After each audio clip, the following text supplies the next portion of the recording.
All right. Hi, my name is Jay Caesar. I am the team lead for Spearmint Studios, and we're going to be going over our build for Project Peppermint. So here's the game being opened from the executable. Again, Spearmint All right. Studios, and yeah. Yeah. Here's the menu. Hi, my name is Gabriel Rodriguez Cruz. Uh, I've had issues with the build, so Jay is my hands right now. Uh, we'll just start up the game. I had a couple tasks. First was ensuring that all actions have video and audio feedback. So, in a moment, Jay will jump 1 second. as soon as things load, of course. I'm going to quit really quick and change the settings Right. so we don't have this issue. Uh, are yours on ultra?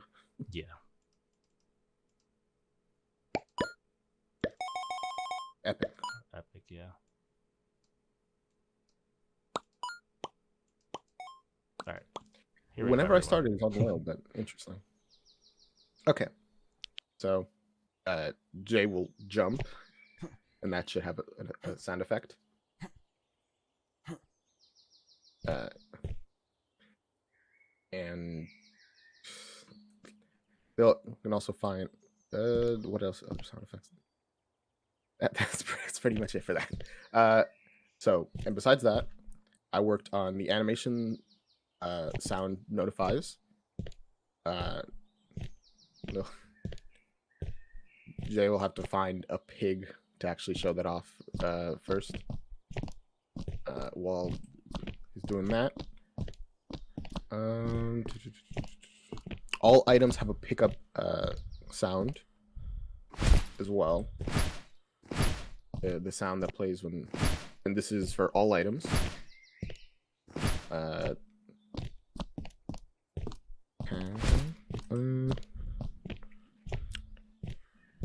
The level has also been seeded with what we call battle totems, such as that white pillar in front.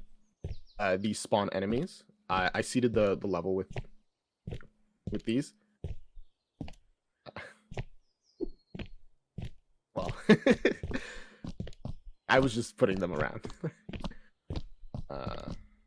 And that was a power chest that we just walked by. It's the kind of thing that places them. Yep. Here are the enemies. I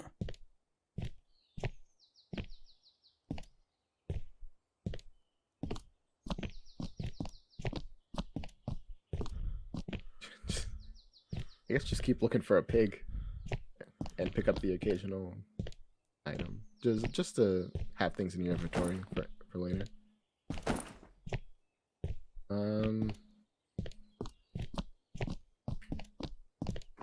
There are pigs around. Yeah, last time I remember spawning in this direction, so. Perfect.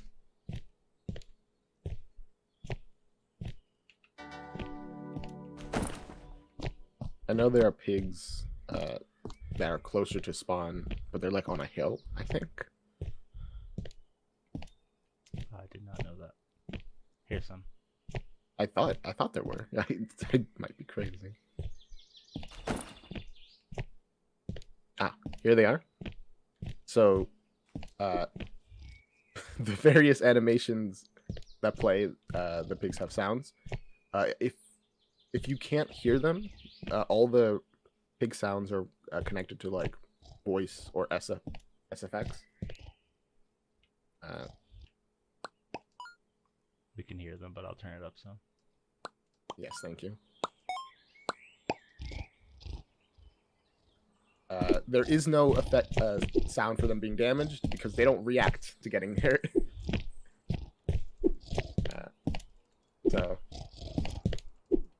So there's no animation that plays for them to get damaged. There's one for the ending though when they die. Oh yes. Thank you.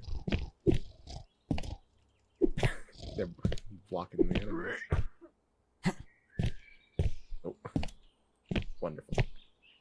All right. And finally, I worked on the save system and made it so that inventories can also be saved. And so can your health. So you got items in your inventory. And good game. Of course, it also saves your location and all that, but it could do that before. I was mainly working on having the inventory be saved. Okay, there you go. And your items are in your inventory. Wonderful.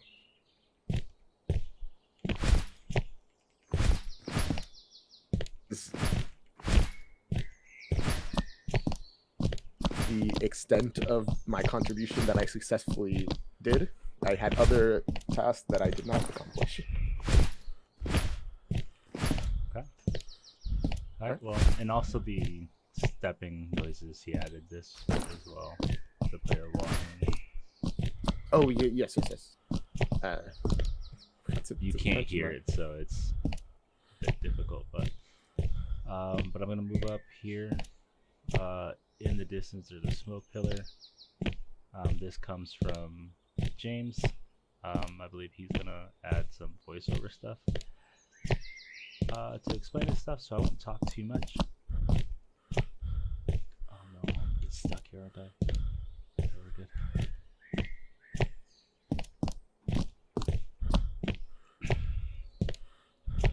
There is. I don't have much. I need to get some wood. So for my part, I'll say that the pieces that I worked on were the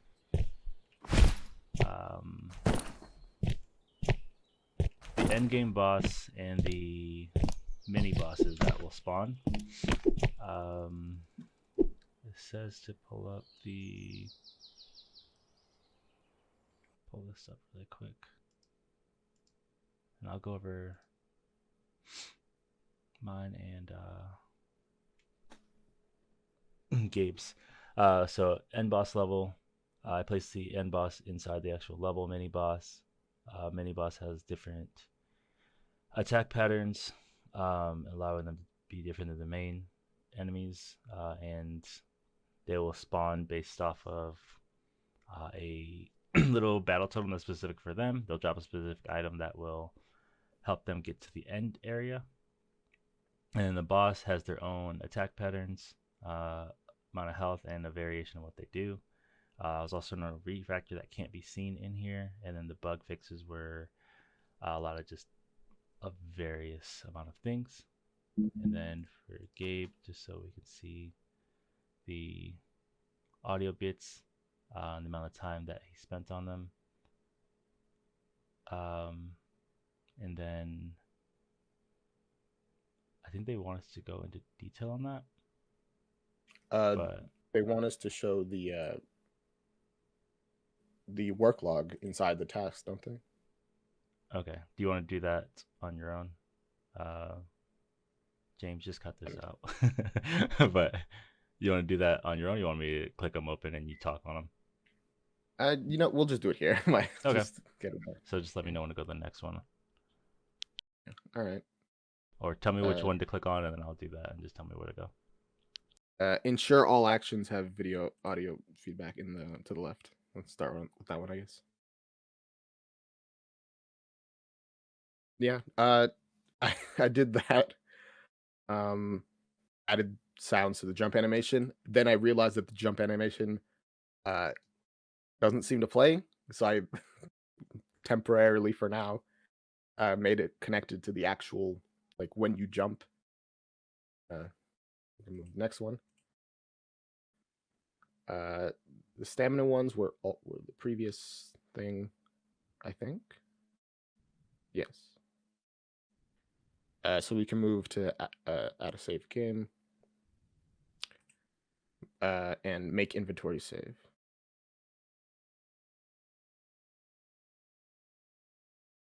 So I added the inventory and power up variables to the save slot. And I've already set up the save slot in the previous thing, and I made it so that the inventory, your collected power ups and health all save and can be loaded properly without issues. Onto everything else, essentially, just jump down. Animation sound notifies.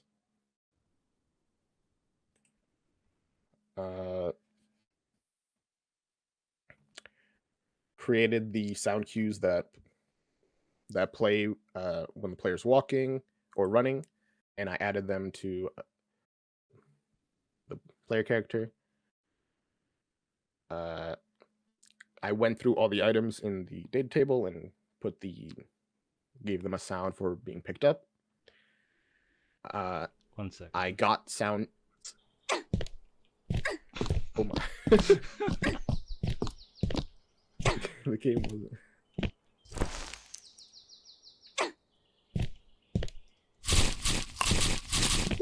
All right, I was too close to him.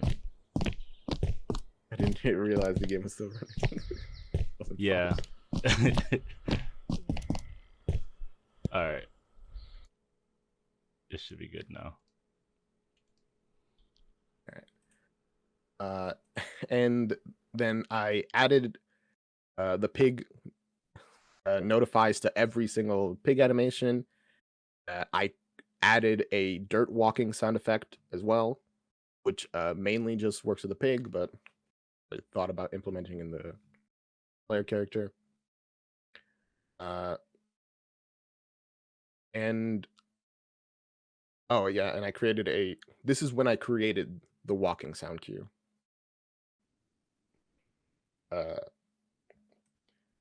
For the player, I just added a sound before, and then I changed it to the cues. Done with that one. We'll just go to add battle totems. I did exactly what it said. I seeded the level with battle totems and power up chests. Should we show the task that I didn't complete? It's up to you. This guy's attacking me again. Can't you pause the game? Yes.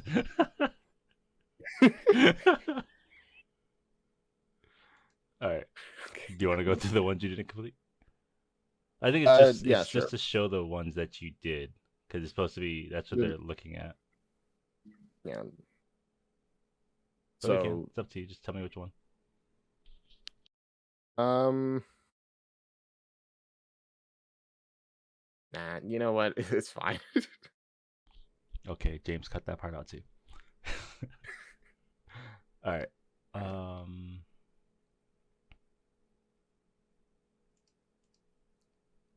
So for mine, place the endgame boss on the level. This was already done in a different ticket, but I transferred over, so there's no time locked for this. But added her to the level. Tasha, the name of the dragon, our endgame boss.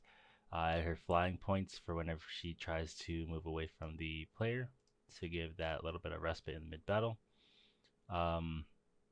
Inside the mini boss, there's the mini boss drops items that helps get past the gate in the valve and increases the player's survivability. This was done inside of a bigger ticket, which would be not that one here. So I added the Jolly Roger key, which is the item that's dropped. Applied to the new objects, added the mesh for it, and the mini boss's basic attacks increase their collision. And here, renamed the bosses so they all had names to give them more personality. Added boss spawner to drop items in the level. Changed the flight path location of the actors instead of actor location. This is basically just making sure that the boss enemies were able to have their different effects in the game. Inside of the end game boss is where I spent a good amount of time. Um, most of the stuff here, uh, there's a lot. So she has attack patterns where she bites, she uses her wings, and then she'll use a breath attack. If she gets down to a certain amount of health, she'll fly up into the sky and fly around for a bit to give the player some time to heal up if they need to, or like do whatever they need to get done. Then she'll come back down. She has a breath attack in the air as well. I set up her animations for her movement, for her flying, and the different amounts of damages. The, this is a refactor. There's a lot into that I won't get into. In the code bugs or code freezes and bugs, there's a lot of bugs just with the game itself not being able to process, and it was crashing. And just going through making sure that all the little bits that were breaking the code were found, and we found ways to fix them rather than just the band-aids we were trying. So back into the game. I guess I'll show the loss condition because that needs to be shown as well. So as the game goes on, the player is their stats are being tracked, all the things that are happening. So the loss condition in the game is running out of health. I'm not sure if he's gonna. Yeah, there it goes. They do quite a bit of damage when they want to. All right. So you see how long you played, items you consumed, how much damage you've done, damage taken, etc. So there's our loss condition. Hello, my name is Jordan Maysonet. I am the level designer for um, Spearmint Studios on our game Project Peppermint. So we will be opening our file, and we will be going to Jira.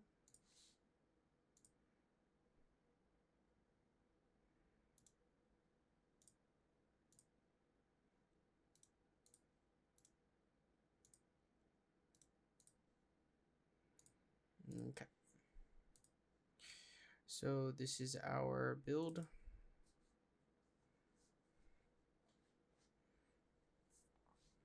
So as of right now, everything works. We have our brightness set to a specific sound effect, music, voice, master volume, all that is set to where it needs to be. Boom.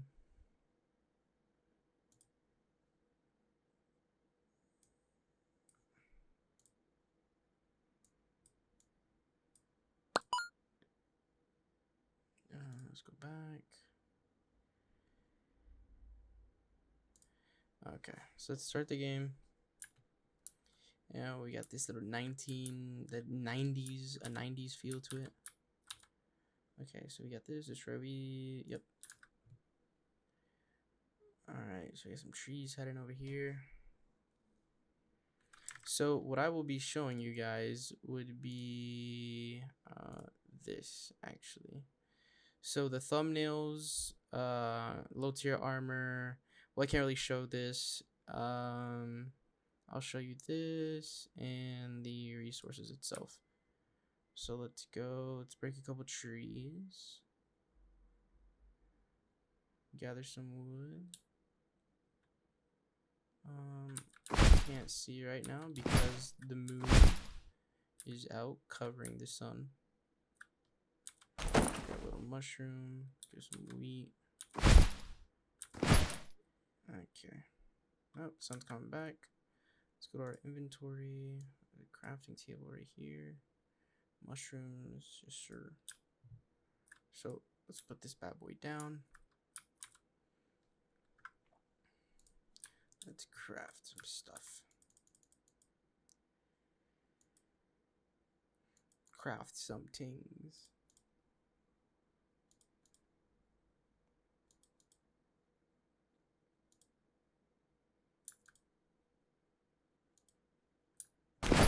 Okay. So as you can see, a wooden helmet. We have low tier armor. wooden chest plate with a thumbnail, wooden helmet with a thumbnail, stone chest plate with a thumbnail, and stone helmet with a thumbnail. They do have a damage reduction, but it is not as significant as the higher tier armor.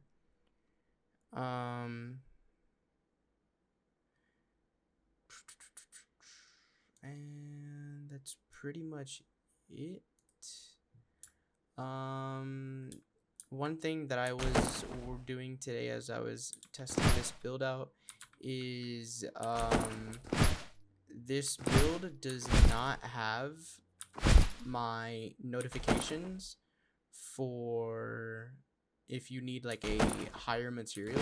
So I'm going to show you that now, but in the next build that we have, it will be in there. So let me see. So we have, okay, there's a notification. I'm showing you this, the low tier armor we showed. So all of this took me roughly about a day to complete all of this in general. So having the armor for the old resources, the thumbnails, the armor, filling out the data, creating a notification for if you're using a low tier weapon trying to destroy a high tier resource. If they don't match in tiers, you'll get a notification saying stronger weapon needed. And then creating the low tier weapons, which is like the stone ones. Just because I accidentally deleted the stone ones, so I remade them. Yes, so I'm not going to be able to show you the notification here, but I am able to show you in the editor, since the editor is what we have it in.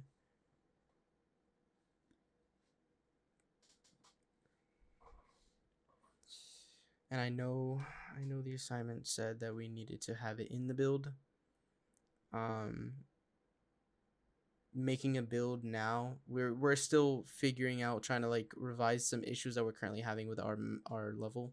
So, and we're probably not even close to having those issues resolved by today. So we will not be able to have a build today, sadly.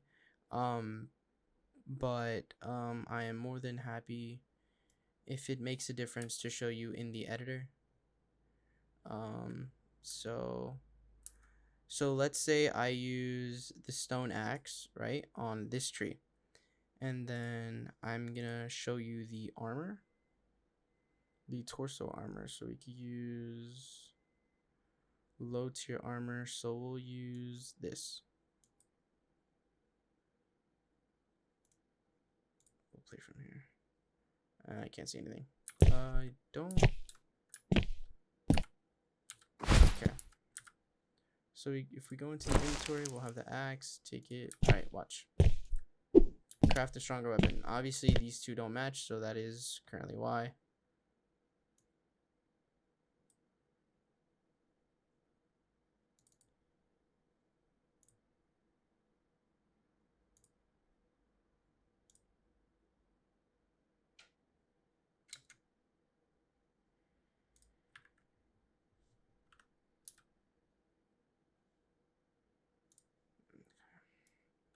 So currently there was a... Alright, we'll just do this. So, the armor, if you weren't able to... The armor would just show that it... Hold on.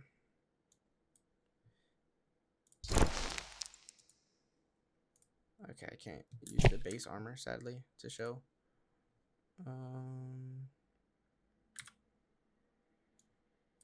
Let's see.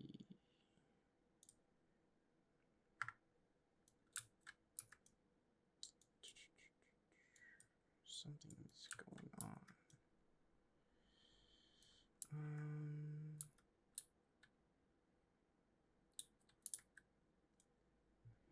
Whatever. So we'll just put the wooden helmet. Or just grab it, inventory, and use. So I have to adjust this. This scaling is not as good, obviously. Um, so we're gonna fix that in the next one. But the scaling is fixed for the torso because the torso was the one that was mainly our issue. But now we have this to fix. But yeah. There's only two things that we really need to fix in our next build, or I need to fix in the next build. So yeah. All right, hi, my name is Jay Caesar. I'm going to be going over this portion one more time, launching the game from the executable. We're going to start the game. Since we're showing off what we've done for this process, pick this up.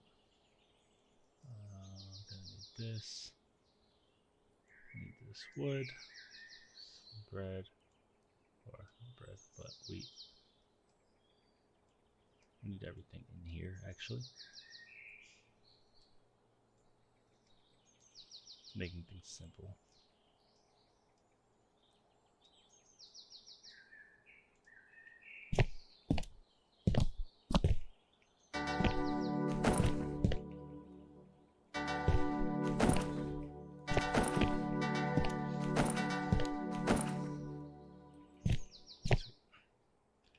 Alright, so we're gonna get the crafting table out.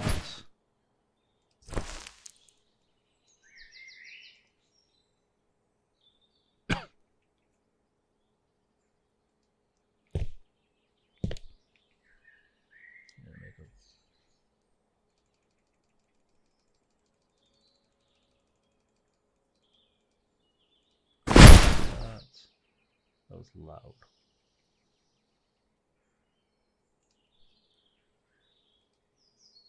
Oh. There we go.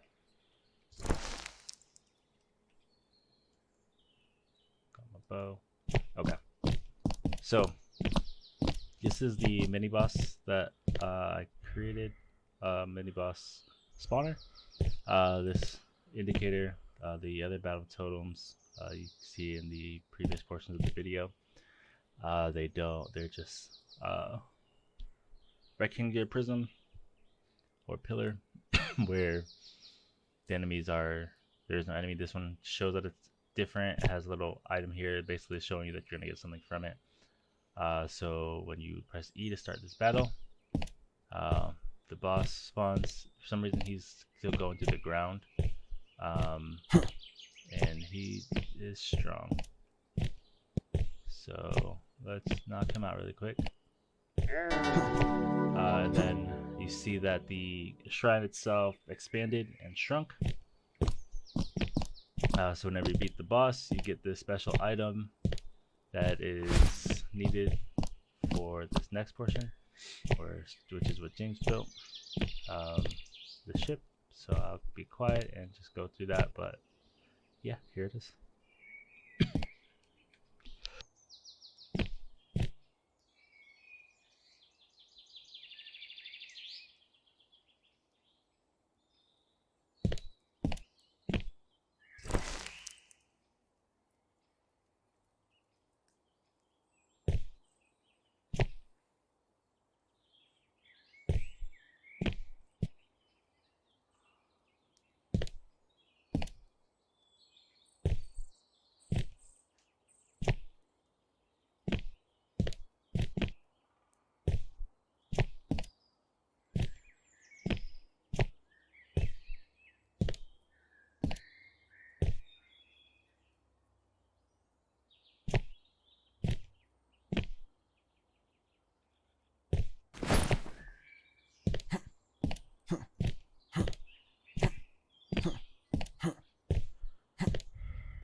All right.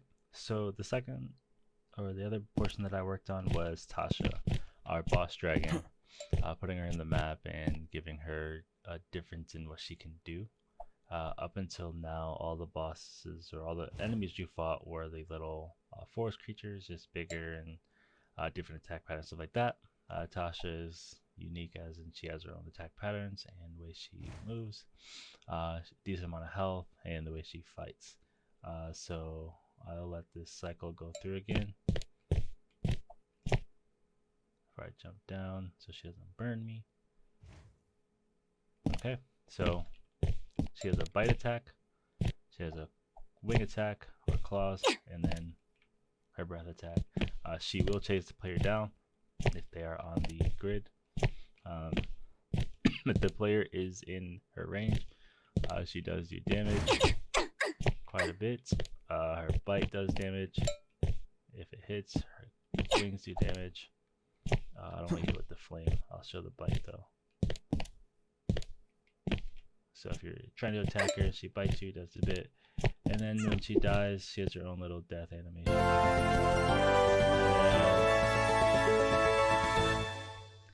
Here's our win condition. It is the same screen as the loss condition, but it shows what you've done in the game, how long you played for, things like of that nature. How much damage you've dealt, how much damage you've taken, and yeah. So thank you for watching. Have a good one. Hello everyone, my name is James Medrano, and in this video I will be demonstrating what I have worked on during this final sprint for game balancing. So we'll start with our boss valve. This took me about 3 days to get running and functional. So go ahead and launch our project from an executable so I can show this off. We're here to start. And so we have our players blocked from going to the boss area until they complete all ghost structures, which took me about 3 hours. Adjusting the map's landscape to fit into to remove what we used to have. It was an old boss arena there, and the player could basically just run straight there, kill the boss, and finish the game. So what we wanted to do was create an ultimate goal that the player was working towards and have them complete that. And that would ultimately prevent them from just beelining it straight to a boss, beating them, and completing our game. And then ghost structures are made that require the player to bring certain resources to the location back to the build. So this took me about 1 day, 5 hours. So come back into our project. So as you can see, like player, there's a ship here. You can kind of see like an outline of it and everything. It's got this smoke trail leading off of it, and the smoke trail acts as a landscape the further the player is away. And so you come up to it, you can press E to inspect, and that's for building the ship, and then that kind of dissipates the smoke, so the players in this area no longer need the smoke for that. And so basically this quest is just a series of quests to rebuild this ship and escape. So for the sake of this, we have placed all the items here. Drag our first one in, so you can see we need 5 wheat, and we needed to interact with the ship with 5 wheat in our inventory. So part of it was making sure that the player couldn't just come back and interact with the ship. They need to have completed the first part of the quest. This was a bit of a hassle because the way our interact quests were set up before, like you could just come and interact with it and it would complete it. So I had to make a check that checked if the previous objective was complete, and then so come here, interact with it, and then it increments to the next one, and part of the ship gets built. As you can see, we got little pillows in there now. So then we have the next part, which is collect 20 wood. Do that, and then we'll go ahead and grab the next item that the quest requires. So we have collect 20 wood, and then again interact with the ship with 20 wood in our inventory. And when it progresses to the next quest, it basically queues the player's inventory, checks to make sure they have the required items. So you saw we picked up the 15 metal before, and it's showing that the 15 metal is complete. So we can go ahead and add that. So we need to craft 10 walls. And the whole idea of this is I wanted the player to have to kind of not just run around the map and create and collect resources. I wanted them to have to kind of create structures sometimes, create other items, create other craftables that would require this to be completed. On walls, we get our dark wood. We'll need more wheat for the next one. Direct that. We start seeing the ship start coming together. Our sails in. We get our windows in. Rope. This builds the rat lines back. And basically what I was doing was incrementing through the stages for the quest, or the stages for the quest, and that was incrementing through the ship's material index to reset them back to default. That rebuild our masts, and diatrite gold. So this one is for the anchors and pulleys. We come back right there. The gold is going to be for our lanterns, which are on the inside, so you can't really see them right now. And then we need our Jolly's Roger. So this was supposed to be like a one-of item, and it's only supposed to be dropped by our bosses, which Jay went ahead and implemented so that we have a boss totem here that when the player defeats it, it drops this item. But when it is completed, and you see it starts bobbing and everything, and now like it's got collisions, so the player can run into it, actually jump up into it, and explore around. So these are the lanterns that the gold is used for. But basically, I wanted this to act as our valve to our final boss. I didn't want the player, again, to be able to just run straight to the end and be able to just kill the final boss, or run to the end, kill the boss, and win the game like that easy. I wanted them to have a longer goal. Now we're just picking up some power-ups. And then another issue I was facing was transitioning from this level to our final level. So, before I had set it up, after the ship was rebuilt, the player could interact with it, and it would just load the next level. But that kind of felt really sudden and forced, and I wanted the player to have a way to kind of see their hard work pay off. So this little level sequence, and this is what I worked on towards the end of it. And before we actually go into it, we'll go back here. So that was our ghost structures are made that required the player to bring certain resources to the location to complete the build. That was our.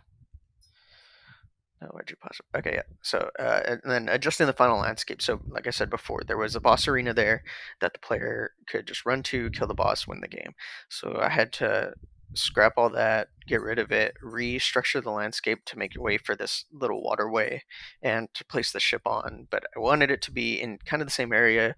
It's on the opposite side of the map from where the player spawns. We moved the spawn for this project, for this particular occasion. And the smoke, like I said, acts as a landscape. So from most places in the map, the player can see that. And as they get closer to it, like it's off in the distance, it pulls you closer. As you explore around, you're finding enemies, you're defeating enemies, and you're collecting resources, making better tools, making better weapons. And this smoke trail acts as a landscape, or as a point of interest to pull the player in. And then players block from going to the boss area until they complete all the ghost structures. So, like I said, like that was just going into rebuilding the ship, making it so that the player had to complete this in order to progress.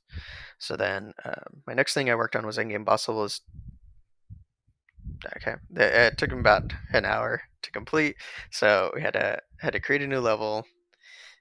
Um, I wanted to give it a nice little background effect for like this big final boss arena. Create the level, the area surrounding the play area, and then Jay went ahead and placed the boss that he had worked on this sprint. So as we go into it, see this nice little level transition play where the player starts sailing away.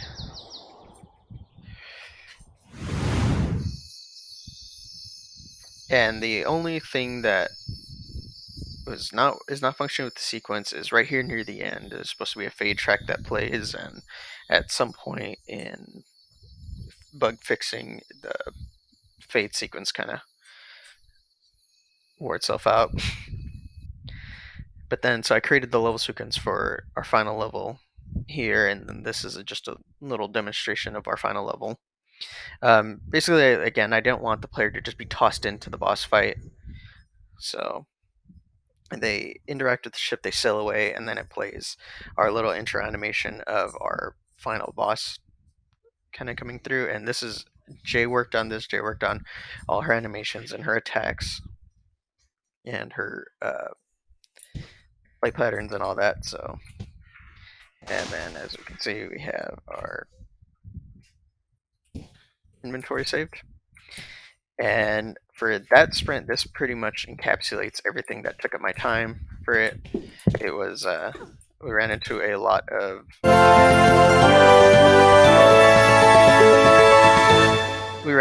of issues with the ship progressing through the quests and being able to remove items from the player's inventory, and we were getting infinite loops on systems that didn't feel like they were even involved with it, but we were able to kind of start narrowing it down and start debugging it and figuring out what was going wrong.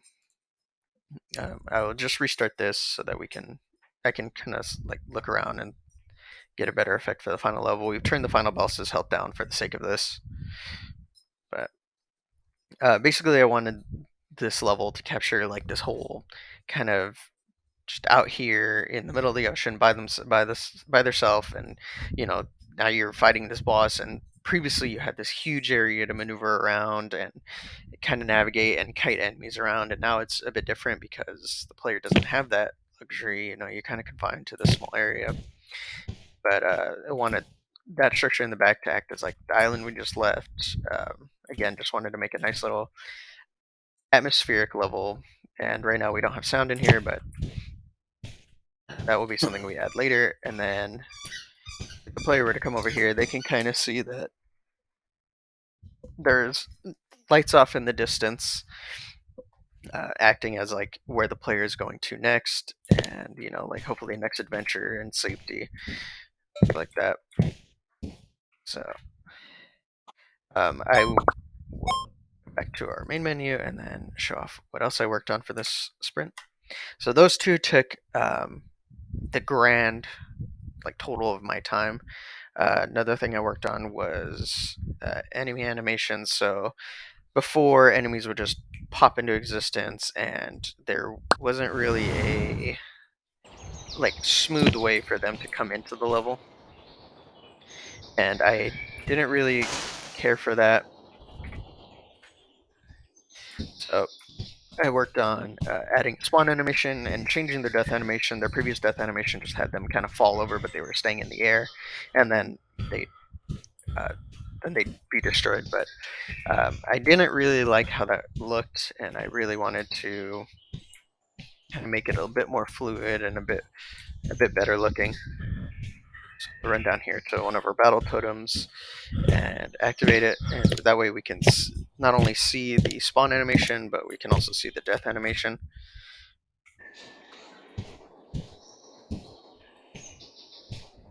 And then the attack never ended up happening, just in the sense I was... yeah, we were trying to rework the way enemies attack. They would get really close to the player and then try swinging, and that just wasn't feasible or working. And when they would run up to the player and stop, they'd start swinging to their side. So I had to completely rework that. So when we activate this, get the little portal spawning, and then they fly out. And then now, like, they'll stop at a distance and swing at the player.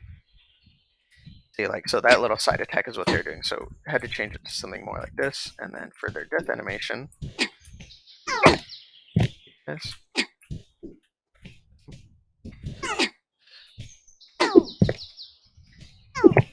So now, instead of just falling over, they kind of fall down to the ground, collapse over, drop their weapons, and then they get destroyed and their items drop. So this was a big thing that I wanted to focus on because I didn't like the whole just blipping into existence and, you know, and then, like, again, if the player just stood still, the enemies basically had zero chance to attack them. And this took me about 5 hours. Created a Niagara system for the spawn animation, which took me about 3 hours, and then added a different spawn animation, so that one where they kind of drop out of the sky. For the attack montage, it took me about an hour.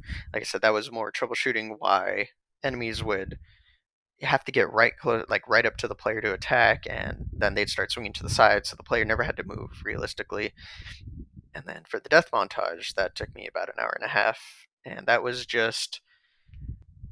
honestly just getting it to play this animation over the other one. But I was trying to make it an animation montage, and animation is not my strong area, so that kind of that was kind of the main issue.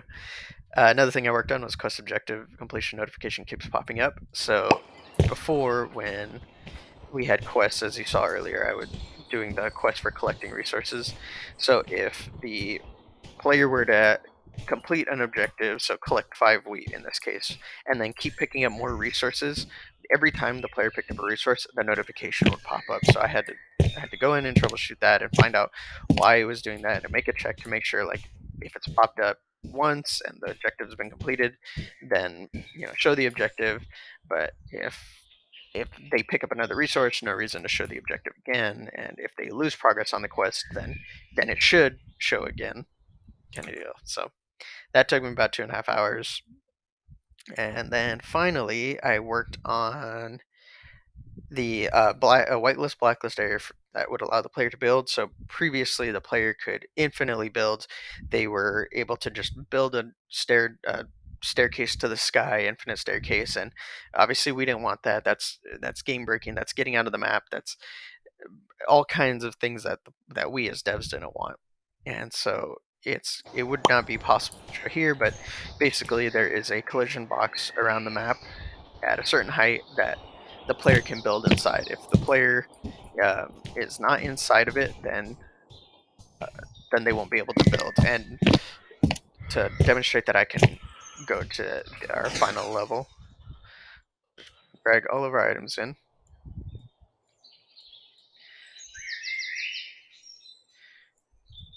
and so the player has to have this collision box active in order to